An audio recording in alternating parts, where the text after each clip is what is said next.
Welcome everybody, and welcome Ann Lindsay. Thank you for having me. Thanks for coming in. I was telling my wife Joni, as I told you earlier, I said I don't know a lot about Ann, but I'm curious and I want to know more about what. Who are you? What brought you to Humboldt? The real story is we came here on vacation. My husband and I, we never left. Ah, how long ago was that? 40 years ago. Is that right? Hmm. Where did you live before that? In San Francisco. And just came up to the Redwoods. Yep, we came up to visit friends, and actually, we're both family physicians, Mm-hmm. and we knew somebody who worked at Open Door Clinic, and we went to a party. It was actually a potluck party, and there were a lot of people from Open Door Clinic, and we didn't realize it was a job interview. Oh, that's funny. You didn't see it coming. Was that with Herman Spetzler and when he was Right, part of that? Herman and Cheyenne Spetzler. Wow. Now, is he passed? Yes. Yeah, he was amazing founder, right?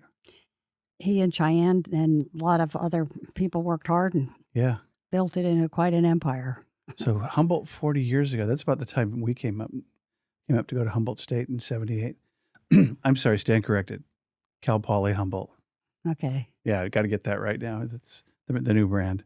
Anyway, so tell me about, so were you raised in the city in San Francisco? No, I'm from New England, from Oh. Massachusetts. Okay. And did you go to school there? I went for the first 17 years of my life. I went to school there, and I went to college and outside of Philadelphia, and then Wow. medical school in Cleveland. I worked my way west and did my Wow. family practice residency training at San Mhm. Francisco General Hospital. Wow. And then wound up at Humboldt at Open Door? Mm-hmm. Wow. You do look familiar because all of us students went to Open Door back in the day. It seems like a lot of us anyway. Well, I worked there for about 2 years, and then Mhm. my husband and I set up a private family practice in Arcata. Hmm. And for the first 10 years, we split one job. Hmm. So we could, because we had 2 children by that point, and Mhm. we co-parented. Hmm. So that was a real pleasure to be able to do that. I bet. Yeah. Where were you in Arcata in the day?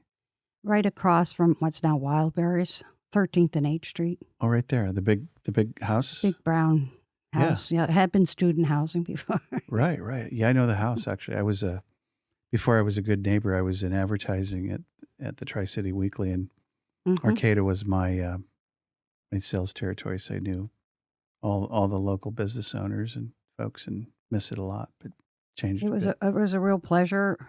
We had the same patients over 28 years. Wow. I got to know them, and they're within I don't know 6 months we were Hmm. full.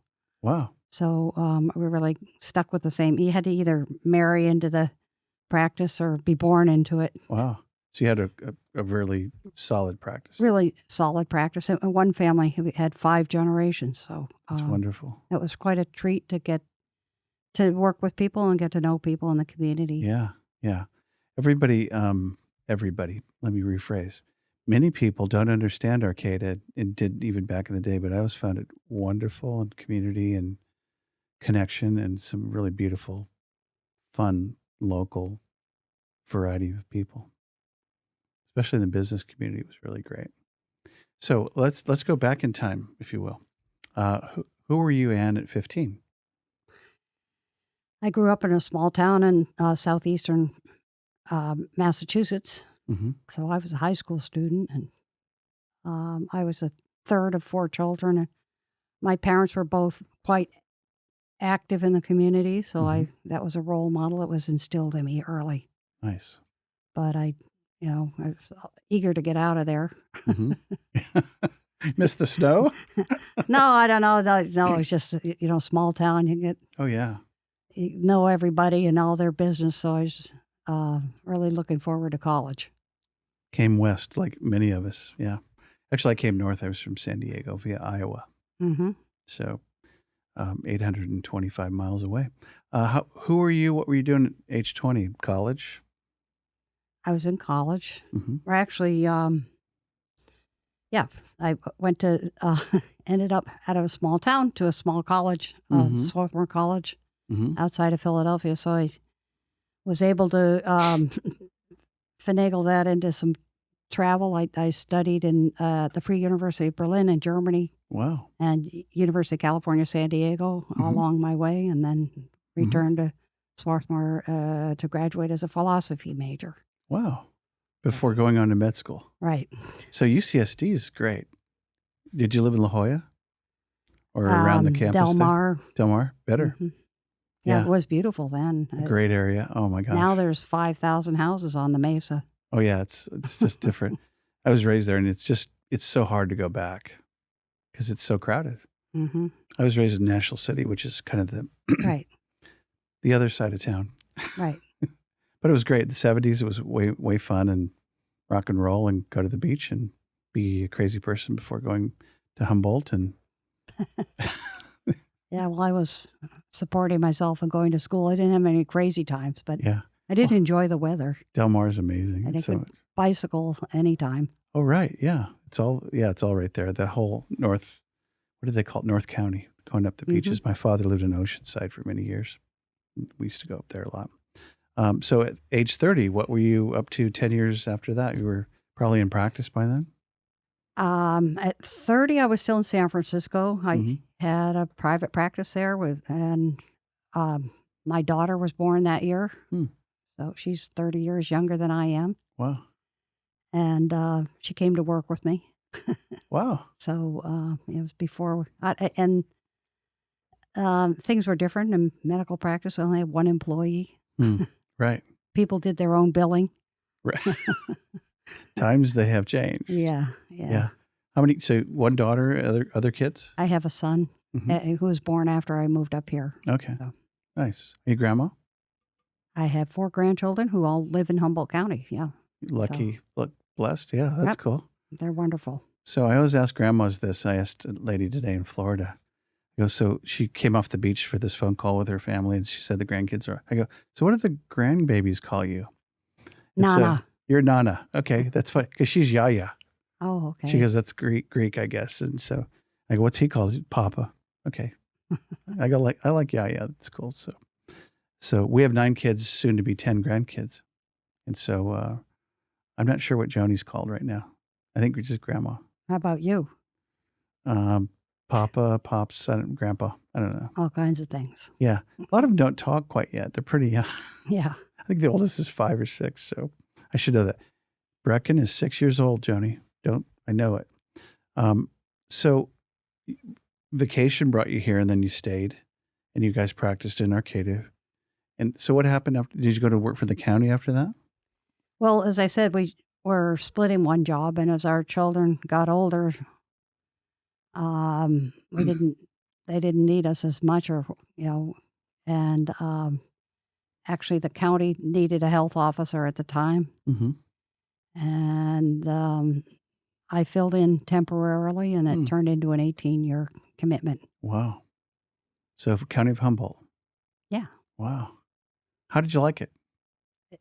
I really enjoyed it. It was a fantastic job. It was a real blend of community activism and medical science. And the staff, the people who work in public health, both on the local and the state level, are very dedicated, for the common good. Yeah. And promoting health of the whole population. So it was a good, on the one hand, I continued the medical practice, and that was working with individuals.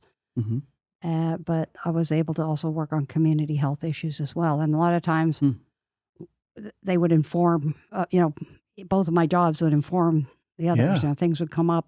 Right. And you see, okay, this needs to change. Yeah. Boots on the ground over here. Yeah. I like it. So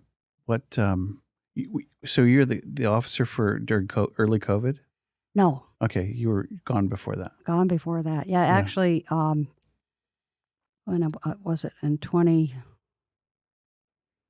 I can't even remember now.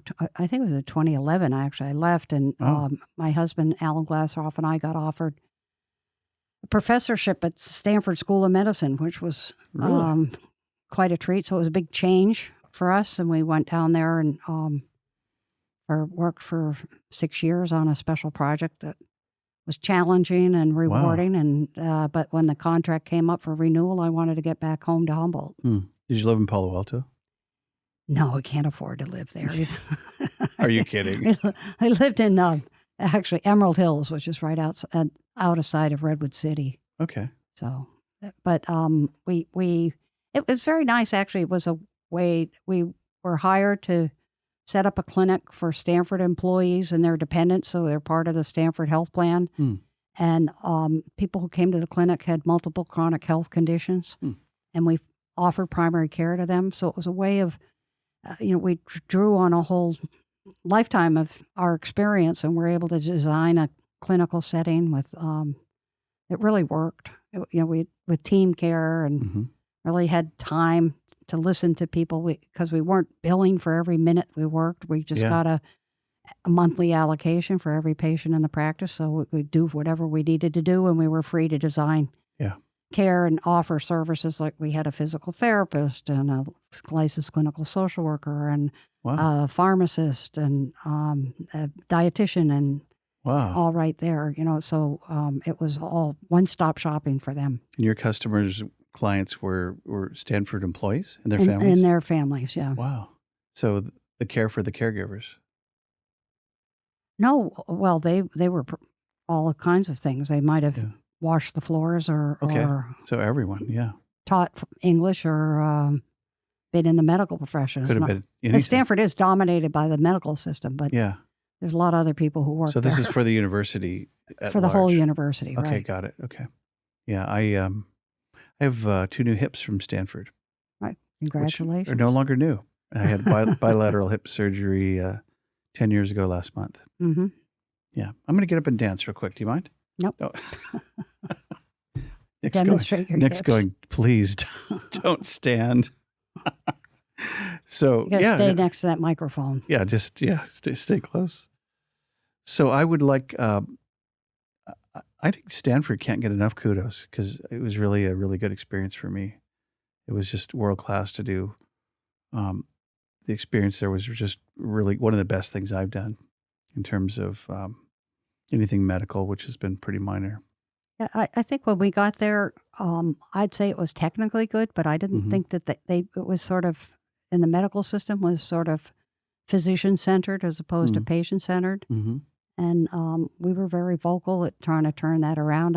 And I think things from what I hear from people who've been patients there, has changed quite a bit for the good. Seems like it, yeah. That it takes more than technical skills. You have to listen to people and be polite and on time and communicate well and all of that. So we quick story. My wife, who's a runner and very fit, Joni's 62 and had a stroke 12 weeks ago. Oh, I'm sorry to be. Yeah, it was really weird. She was the last person on the list to get the stroke and did. And, so we've been. She was better the same day. Her left side came back and. Oh wow! Good. It's mostly good news. The weird journey, and this has come up in a thread in multiple podcasts now. Is we're in this medical desert we call Humboldt. My son dubbed it that, and from the Bay Area, and it's not 100% true, but it's just getting care for her and getting people to respond, and like you inferred, people that care and make a connection and get proactive. You didn't say those words, I inferred them, but it's just been weird and hard, and you got to really, get on the phone and really bother people, and it's and maybe she's okay and they're not concerned, but there's just not a lot of communication. Well, to tell you the truth, at Stanford, I mean, we had people in our practice had incredibly complex medical conditions. I mean, things I'd only heard about and read about in books. And they had a lot of, I mean, we said their number one condition was specialitis. They had almost too much care and had the same thing of issues of communication and coordination and all. And they relied heavily. We had care coordinators who were medical assistants who had their own panel of patients who knew them well and really helped them navigate the system. And I think that that's something that, it's a lesson that we developed there, or a model we developed there, and one that hope that can be more widely, it is being more widely adopted, but there's room for that up here. So you came back to Humboldt, and what'd you do then? Well, That's an interesting story. Way back in 1973, I had visited a Quaker life plan community, which was where older people live in independent living and then get care of assisted living or memory care as they need it. And I was blown away. It was a beautiful day, and it looked like a college campus. And there was a string quartet playing and a poetry reading. And I thought right then I filed that as like, oh, no, okay, I wish I could move in now, but I was a little too young. Where was this at? In Kennett Square in Philadelphia, outside of Philadelphia. Really? Okay. It's a Kendall community. And then, so when I came back to Humboldt, I realized, I had been in the Bay Area and I didn't really feel connected there. I mean, I would have had technical aspect to, technically good health care, but it's the whole care environment that was sort of missing. And in my medical practice in 28 years, I saw a number. As I grew older, so did my patients, and there were a good number of them that ended up living alone, not able to drive. Their kids had moved away, their spouses had died, and it was really, they were unconnected, and not all that. Doesn't make you happy to be like that. Right, no joy. Even if you can afford to hire somebody to take care of you, it's not your friends. Right. So I came back here thinking with that idea of the Kendall community and the connectedness there. And what year was that, Ann? Well, I came back in 2017 and it took me a little while to, figure out how to go from there. And in 2019, I really seriously connected with other people who had a vision of things could be different for older people in Humboldt County. Because there's no life plan community, nonprofit life plan community like that for 200 miles. Right. And I certainly didn't want to move. Because at the time my son was in the Bay Area, my daughter was in Portland, and I didn't really want to go leave my Humboldt roots. I had a lot of connections here, and I didn't want to leave those to go live with them someplace I didn't know. And so some people, a number of hardworking people have, since 2019, have been working on Life Plan Humboldt. And we're getting there. I think we're going to talk about Life Plan Humboldt here for a minute or two. Well, it's what I'm doing now. Want to hear about that. So I did a little homework. I saw the Rogue Manor. Rogue Valley Manor in Medford. That's the closest. Yeah, I have kids that live by there, and so know about it and the facility a little bit. I've just seen it. It's a pretty fancy place. Yeah, it's pretty amazing. I've never been on the campus, but probably I think will. 1,000 people live there or something like That's that. amazing. Yeah. We really like Medford. It's always fun to do that. Tell us a little bit about Life Plan Humboldt. Right. Well, we started the effort. First, we did a market study to see whether there's the need for a community here. I mean, there had to be a reason why there wasn't anything here, right?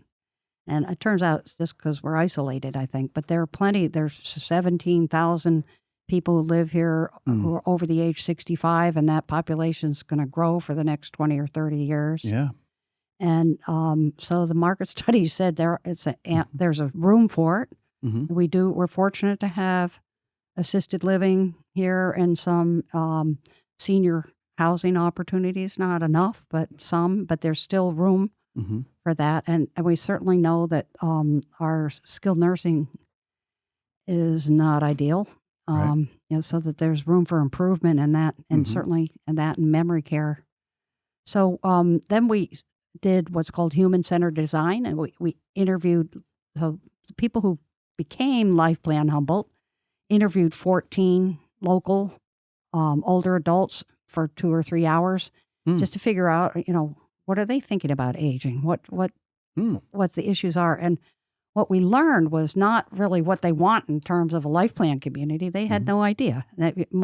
All but one of them, one person out of that had what I call a well-formed plan for what they might do as they older, and if they become disabled or whatever. 13 of them said, they're going to stay in their home and hire somebody to take care of them if they need it, and hopefully they'll die quickly, and it no won't plan. be an issue. No real plan, yeah. Yeah. So we realized then that there was an opportunity here that we could have a community, and yet we had a lot of education to do. So we formed a nonprofit and at Life Plan Humboldt. And then we started, then COVID hit. We started having what we call house parties with people on Zoom to talk about aging, and to introduce people to the idea of what a life plan community is. I must have done 50 of those because people were home and had nothing to do. And initially, it was a crash for community organizing. You couldn't see them face to face, but thank goodness for Zoom. Yeah, got another Zoom call. Yeah. And that's grown into now we have 1,200, over 1,200 people get our newsletter. We've got 70 active volunteers. Wow. We're got a business plan and good.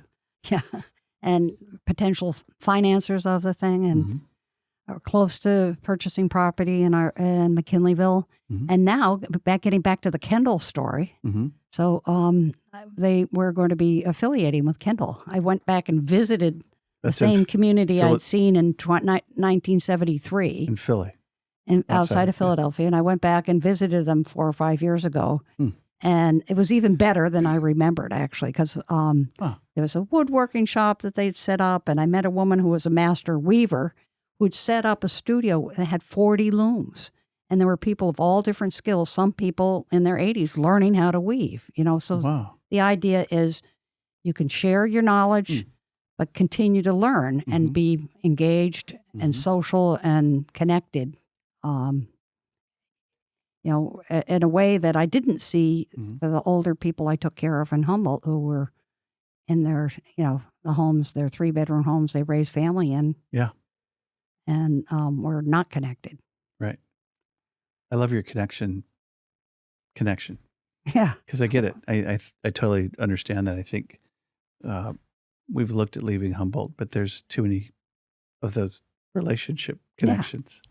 And it's really important. I think it's important to talking to the choir here, but to know, I know Nick, who knows 17 people I know, so we're connected, even though I don't know him real well. We don't eat out or anything, but it's and it's unique to this area. That's come up a lot. That the 7 layers of Kevin Bacon, and for us, it's 1 or 2 layers of Humboldt.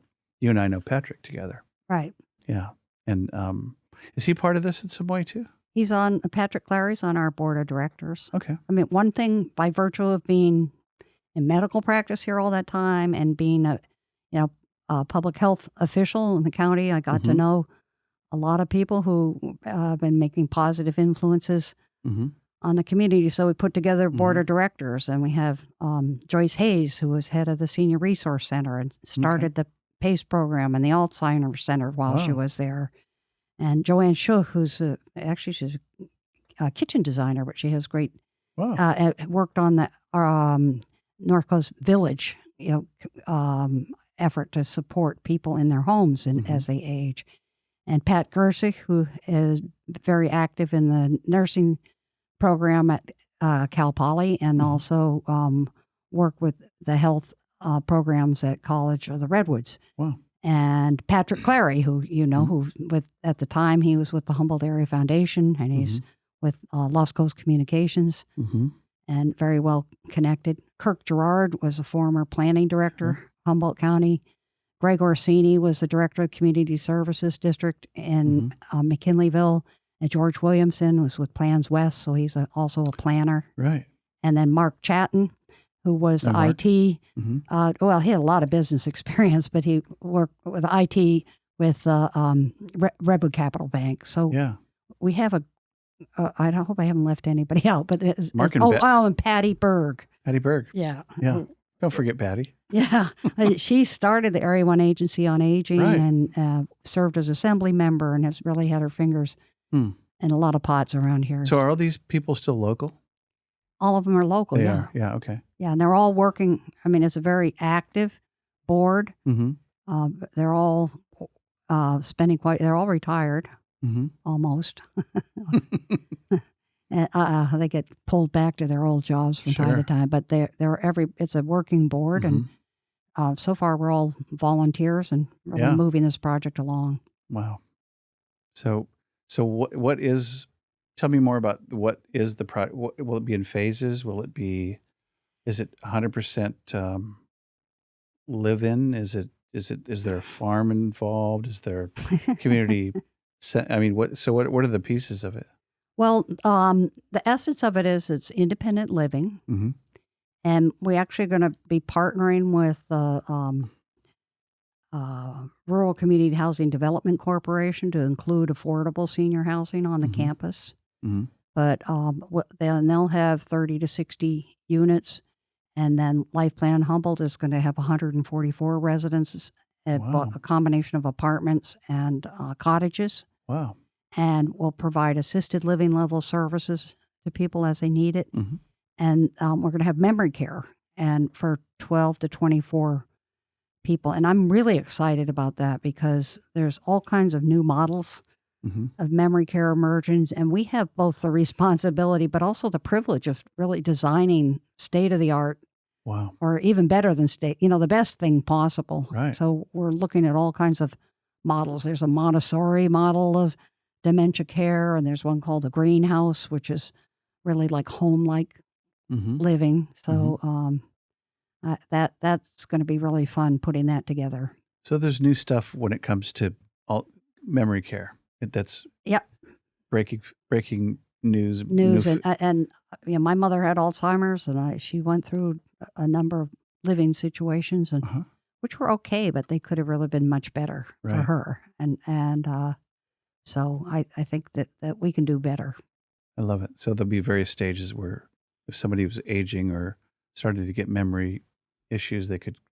You don't have to move out of the community. You're in the community. You're in the community, and the people. You don't have to, and nobody has to drive to come see you. They're right there. Pretty invaluable. Yeah. Yeah, I love it. Great.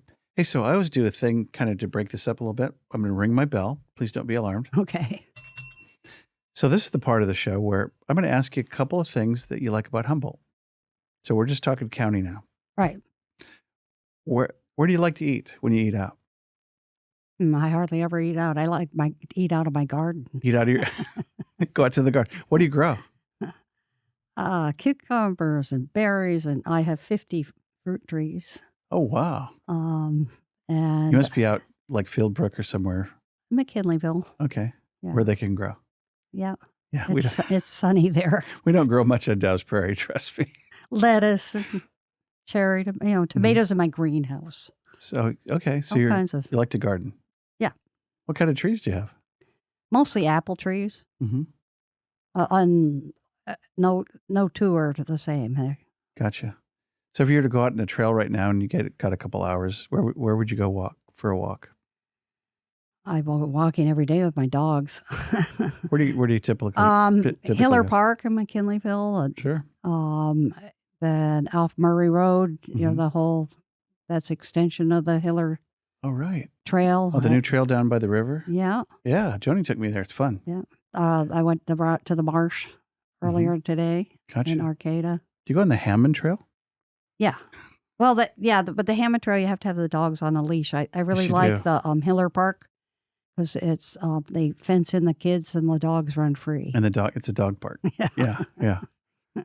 Nothing makes my most wonderful, peaceful wife more crazy than folks with dogs not on a leash, like at Redwood Forest or on Hammond Trail. They have special privileges. I guess some of them must have a pass. Well, Hammond Trail, you're supposed to have a leash. You're supposed to, yeah. No, I pay attention to that. Yeah, no. What about, I don't know, what if you were to go out for coffee? Where do you go for coffee? Or do you? Not much. Brio often. Brio's good. Mm-hmm. Yeah, they have But really what I like about Humboldt are the people here. And I'm a musician, so there's an active music scene and just something there. You can actually go play places here, whereas in the Bay Area it didn't feel quite that privileged. Right. So what do you play? Who do you play with? I play stand-up bass. Mm-hmm. Did you bring it today? You can't play it. You need a whole band. You need a band. Mostly bluegrass or? No, it's called country blues, and a lot of songs we sing. So they tell stories, but they're the blues format, not like Chicago blues, which is electric. It's acoustic. We have Frank Anderson plays harmonica. Patrick Clary plays mandolin. Kat Koskinen sings and plays washboards and percussion. Nice. And Alan Glassroff, my husband, plays guitar. Very nice. Are you guys going to play in the Folklife Festival? Not this year. Oh, but we're playing Friday night at the Fieldbrook Market. Okay. I was going to say we might come and see you. I think we have something at the Larrapin, but 6 to 8. 6 to 8:30. It's a great venue. It's a great venue. And their tri-tip is delicious. It's just good food there. We've taken to go to the winery. Really enjoyed that. Have you played at that venue? We played at the winery also. That's great. Yeah, it's fun out there. Actually, the winery hosted was a site for a fundraiser for Life Plan Humboldt. Okay. We had dinner there and music and at the winery. Yeah. Oh, very nice. Yeah, it's a beautiful venue. So you know Judy and Bob and yeah. Judy's a great supporter of Life Plan Humboldt. That's wonderful. I really like Judy. I mean, she realized, like the rest of us, that as you get older, I mean, that you have a big, beautiful house and property, and it gets harder and harder to maintain. My mantra, actually, getting ready to move into Life Plan Humboldt community is, if something goes wrong, like the plumbing screws up or the roof leaks, just call maintenance. Yeah. It's one call. Yeah, just call maintenance. It's not, Funny, she said that Bob just had moved to the back, smaller house. Yeah. In that same vein, same point. Yep. Yeah, very fun. So, Philbrook store, where else can we catch you guys playing this summer? We're going to be at the Blackberry Festival. West Haven? In West Haven, July 30th. That's a big, you know what? That's a long-term thing. That's been 50, 60, 80 years, right? It's been, and the pies are delicious. Pies are delicious, and they use just the regular kind of, not the Himalayan blackberries. They're purists. Right. They go with the old regular blackberry. Have you played Mad River Brewery back in the day, or? No. Everybody used to play that, and now it's shifted a bit, but whatever. So, just that Art's Alive. Okay. In Arcata and Eureka. We'll have to go see you guys. And then we play at the Clam Beach Tavern. Oh yeah. Have I got a story about that? We never set foot in that because we always considered it the Clam Beach Tavern. It's like a dive bar. So we went in with two friends. There were 6 of us, and it was Waylon, Aaron Jennings, just hot off tour from Heim Palm and Garberville. He's a single yodeling cowboy. Oh. And he had to have about 5 hot toddies to get his voice right. And then he did a show for like 10 people. That was amazing. Yeah. It was a memorable night there. I think it's closed now. I think they have something else in there. They reopened, I believe. I don't know. I haven't, COVID kind of cut into our career, so I only play in venues, that are pretty much well ventilated or outside. So yeah. So I'd love to come see you Friday. So here's a question. I always ask 2 questions, and they're could be metaphorical, could be as deep or as shallow as you want. Who is Ann Lindsay, and what do you want? These are Joni's father. Joni's father was an amazing guy. Tom was wonderful. Hi, Tom. Who's Ann Lindsay? An older person that still working on things, try to be a good family member and make the community grow. Love it. Good. That's kind of what you want. What do you want? What else do you want to see happen? Well, right now the big thing I'm working almost full time on is Life Plan Humboldt. It's just to give an option to people in Humboldt. We're trying to keep it affordable for mid-income and on, and allow people to downsize and live in community. Yeah. So is property purchased, or is it in escrow, or is it look? I saw that we are so close. I saw that spot in McKinleyville. It looks like it's a lot of acres. Yeah, it's pretty good space. We're south of Hiller. It's 14.6 acres. Wow. Ann Pearson owns it, and I thought we're every week. I think we're really close. Yeah. So we'll. She wants to sell it to us, and we want to buy it. Seems like she should be on the board. Well, she's been a big supporter. Oh, she's great. Yeah, and then I know you have the goat. Is it Sea Goat? The Right. farm That's just share beyond there. Yep. behind there. Yeah, where the Methodist or whatever that church is. Mm-hmm. Yeah. Yeah. No, that'll be great. Very central to everything. That's what we've surveyed. Actually, people can go on our website, Humboldt, lifeplanhumboldt.org, and participate in a survey. And that's one way of finding out how the community, how a life plan community works, and giving input as to what you think should be there. And then that we've actually gotten input from over 700 people as to what they'd like to see in a community, because we don't want to build it for the community. We want to build it with the community and make it real Humboldt flavor and what people want. So that's so that they want outdoor spaces, and they want didn't want to be isolated off into a gorgeous spot that's not near anything. They want to be able to, and actually McKinleyville Town Center has got an amazing array of things that are walkable right there. The pickleball courts and the library and the senior center. That's and right. Liquor store and several grocery stores, and you can buy a car and it's all E&F is right there. Sell your house and Yeah.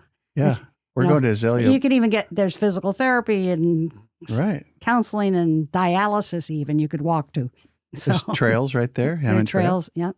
Yep. We're going to Hiller Park, not Hiller Park. We're going to, is it Azalea Park or is it Pearson? It's Pearson Park. Yeah. We're going tonight for the live music. Right. They do that That's every Thursday night all summer. They have really great music, and we Life Plan Humboldt had a bake sale there. We were the bake sale. Oh, okay. And actually, it was really kind of funny. We made a big sign that anybody over 55 could get free cookies. Oh, nice. And so it was a way to getting people over and talking to them about, what is this thing? Yeah. Because it takes a while to get your mind around.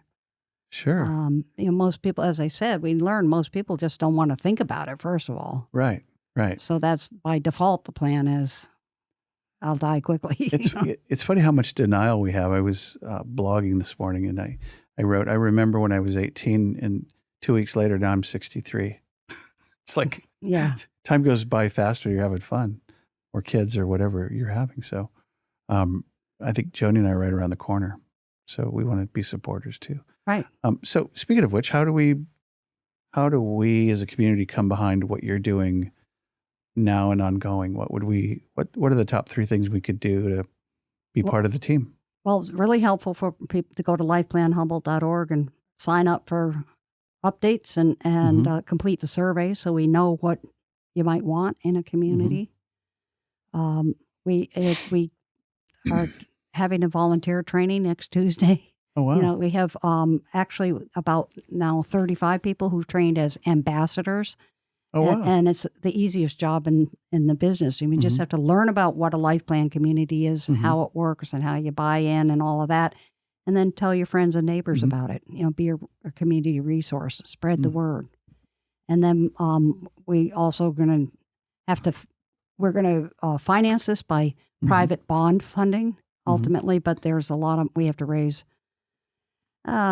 We've raised quite a bit of money so far, but we'll probably have to raise or borrow another $2 million to get to the point where we can get our bond financing. So that donations don't hurt. Donations don't hurt. Show me the money. Yeah, no, it's tax deductible, I guess, if you give us enough. Sure. No, and I think that people want to give, and I think it's a giving community, and it's just a matter of giving intentionally. Well, we've had over 280 people donate so far. Wow. So, and some of them donate $10. Sure. But we'd be helpful to have more people donate $50,000 or $100,000. So 10 million. Yeah. We don't even need that much, but it wouldn't hurt. It would. No, the more we can raise now, the lower we keep our prices, because we have to. If you have to borrow money, we pay the interest, and that's an additional cost. It's a great point. And it's we are a nonprofit, but that doesn't mean you don't run a level business. Right. And I think there's some legacy givers out there that want and need to know about this program and hear about it and learn about it and be introduced to it. And I'd like to think there's people that have really giving spirits, and they're tired of what they've given to, and it hasn't whatever, and they're ready for change, and maybe this would be a new outlet for generosity.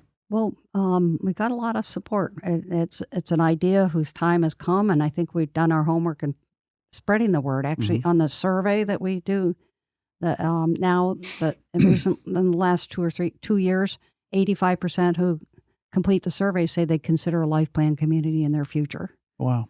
And about 70% of them say they'd likely or very likely to want to move into life plan Humboldt. People in Humboldt don't want to leave Humboldt.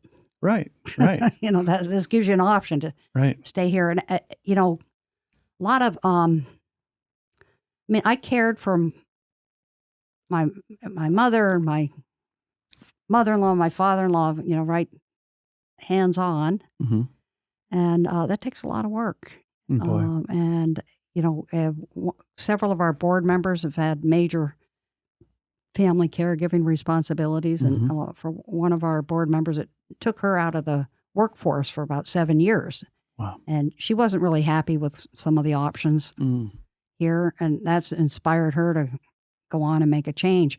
But a side effect of that is that her Social Security, she wasn't working outside the home either. So her Social Security payments are much lower than they might have been if she kept working. So in the workforce, yeah. That kind of family caregiving has a legacy of and the next generation. Good point. Too. And so we want to, even though it costs money to enter a life plan community, means that your costs for your future are relatively stable, predictable, and your needs are taken care of, and you can interact with your family in a pleasurable way, and not in a way that causes them anxiety and anguish. I like it. That's really neat. So just to digress for a quick sec, Life Plan is a national thing. It's a model. Yeah. And is it, I realize it's not cookie cutter, and you're not talking cookie cutter language at all today, but is there a model for that you've clearly adopted? What are the elements of that model? I think you said. Right. The core of it is independent living. And they generally, anything from a small studio to a 2-bedroom cottage, and you buy in. And we're planning the buy-in to correspond to the home values in Humboldt County. So basically, you sell your home and buy in. There's 2 levels of buy-in. So if you pay the higher level, when you pass on, where your estate will get 80% of the buy-in back. Wow. You're not actually a homeowner, so you don't have to pay for repairs and taxes and, right, all of that, and the utilities and all of that stuff. Mow the lawn. You don't have to mow the lawn, right?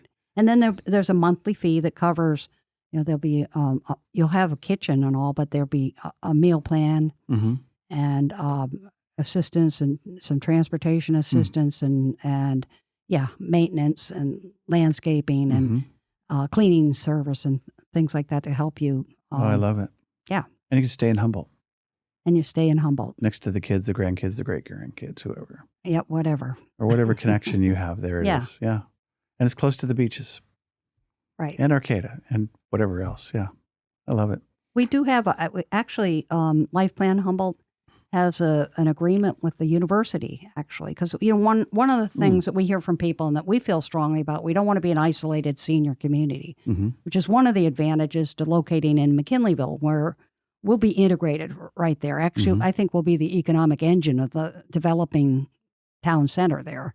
Sure. But also, we have a letter of intent with the university that would enable students to be placed on service learning or internships.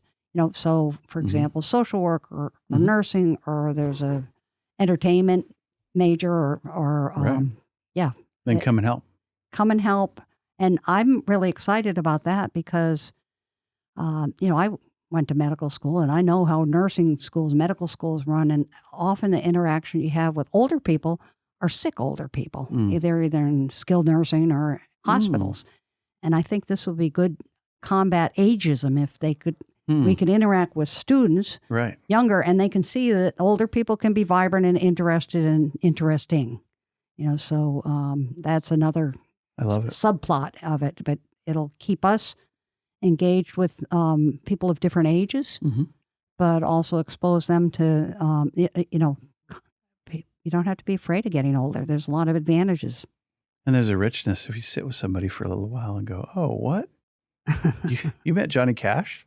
Well, I often, in my medical career, I was a family practitioner, but I had a lot of patients who were older, and I would say they might have been the biggest jerk when they were 30, but when they 80, you have something interesting to tell Interesting, yeah.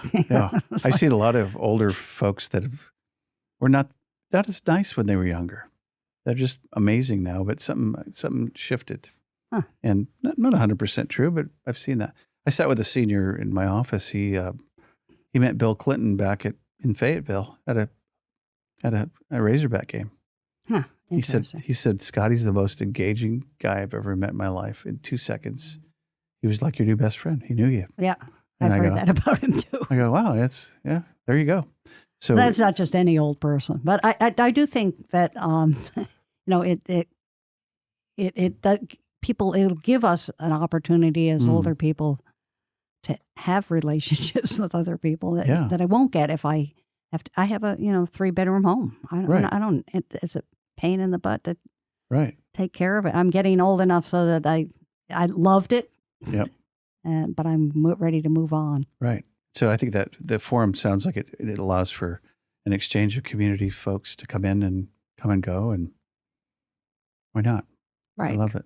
We've also have talked with the North Coast Preparatory and Performing Arts Academy, which is a middle school and a high school, and I can see really great interactions with them about playing music with them or having an art show of their things, or having them perform for us and us perform for them. So there are a lot of really good models of that, and actually Jean Bazemore, who was one of the founders of that school, had worked with a school in Sweden that had a relationship with a senior community, and that's inspired us to work with younger students as well. And there's a way to do it and do it right.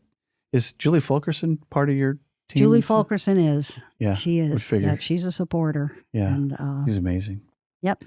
So to date, and we're winding up here, what 3 things are you most proud of in your life thus far? That's a hard question.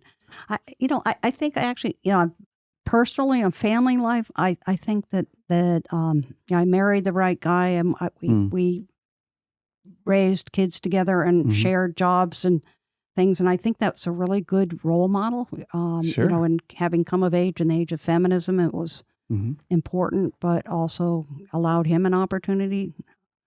I'm proud of the work I did as county health officer, both on a county level and on the state. There were certain things that I was able to see problems and work with people to push through solutions. And then I'm really proud of the effort that the group that I'm working with Life Plan Humboldt is put together. And really we're going to make this Life Plan community happen. What's the timeline? Like next year or 2? I think it's taken us a while to get the property, but once we sign for the property, I think it'll be, I'd say maybe 3 years to do all the architectural planning and getting the permits and getting people to sign up to the point where, and getting the licensing, and so we can get our financing. And then once you get the financing, it probably takes another 18 months to build it. So I always say 3 to 5 years. Yeah. But I'd like to get it going. We're all getting older. Yeah. Burning daylight out there. Yeah. I think the people that I know that you've mentioned are all very connected, which is a real plus to get stuff done. That's what's been wonderful about, Humboldt County is that the people that are working on this all have their periphery, and it's just the the Kendall people who are chosen to affiliate with us and embrace us as part of their national network of Quaker life plan communities, and we're not Quaker, but they like our values. The reason they decided to join with us is that because we're a grassroots effort, and they're really impressed how much we've done with volunteers, how sophisticated our planning is, and how extensive the support is in the community. Yeah. And you don't have to reinvent a lot of things because they've invented it already. Yeah, well, they're going to help us with the development phase. They've already assigned 2 people who've developed a number of communities who can help us with these phases. So, that'll complement the local expertise we have. Shout out to the Quakers. Yeah. Yep. I was going to ask, how many years married? It'll be 50 years this winter. Congratulations. That's awesome. Yeah. Yeah. We went to medical school and medical training and everything all together. We Wow. lived through it together. Together. Yeah. It's key. So last question and we'll wrap is, what do you see for the county in our future? What would you like to see?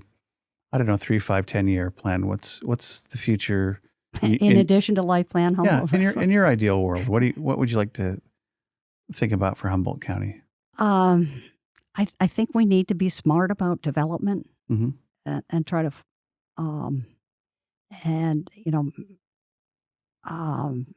develop in a way that's ecologically wise. I think we need to really invest in our kids and continue to have opportunities so that the next generation will have options and be able to stay here and make their lives here. I think we need to continue to support the music and the arts, because that's sort of the fabric, one of the fabrics that pulls us together. Yeah. Love it. Great answers. And I had one more question slipping my mind. You said that was the last one. I'll ask it next time. And thanks for being here. Okay. Appreciate you coming. And Patrick, this is going out to you. We want you on as a guest, so we'll let Pat know. Get Patrick Clary in here. Okay, Yeah. good. Thanks for your time. Appreciate you. Okay. Thank you.